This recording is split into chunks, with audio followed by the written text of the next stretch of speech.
नमस्कार, मैं अर्पणानंद और आप देख रहे हैं द न्यूज कैनवास। और आज बात उस मिसाल की जो राजस्थान के टोंक जिले के सोलंकी परिवार ने कायम की है।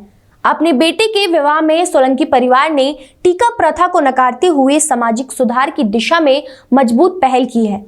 हमारे देश में आज भी दहेज लेन देन की परंपरा कायम है, लेकिन बावजूद इसके समाज में ऐसे भी मौके आए हैं जब दहेज को कलंक के समान मानते हुए इसे पूरी तरह से नकारा गया है। टोंक जिले के दाखिया गांव के सोलंकी परिवार ने पहल करते हुए दहेज प्रथा को खत्म करने की दिशा में अपना योगदान दिया है। सोलंकी परिवार के कुलदीप सिंह का विवाह दौसा जिले के राजावतों का नागल गांव निवासी शिवराज सिंह की बेटी तन्नू कंवर के साथ संपन्न हुआ।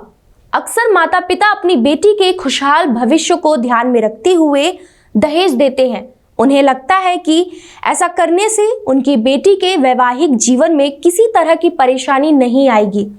यहाँ भी कन्या पक्ष द्वारा सामाजिक परंपरा के अनुरूप टीका स्वरूप धनराशि देने की तैयारी की गई थी, लेकिन दूल्हे कुलदीप सिंह और उनके पिता मनोहर सिंह सोलंकी ने दहेज और टीका के नाम पर दी जा रही पूरी राशि को लौटा दिया।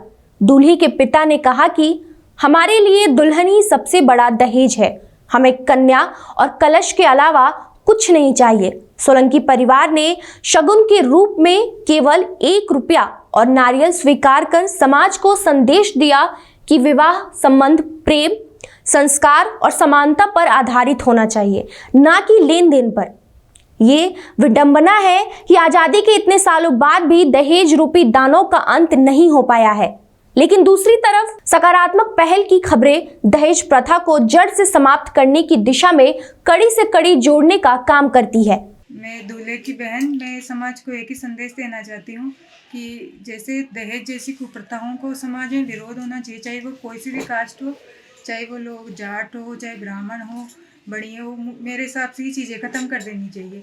हमारे जैसे हमारा पूरा शिक्षित परिवार है, अब हमारे जैसे लोग धीरे धीरे इन कुप्रथाओं रीति रिवाजों को तोड़ रहे हैं, तो अपन को भी समाज में एक साहसिक कदम बढ़ाना चाहिए।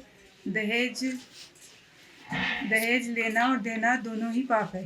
टीका और कन्या और कलश ही हमारी मांग होनी चाहिए। दुल्हन ही सबसे बड़ा दहेज है। जैसे समाज में, हमारे राजपूत समाज में टीका जैसी प्रथाएं होती है, तो ये टीका प्रथा में ख़त्म कर देनी चाहिए और रुपया और नारियल के साथ कन्या को एक्सेप्ट करना चाहिए। आप इस बारे में क्या विचार रखते हैं? हमें कमेंट करके बताएं। नमस्कार।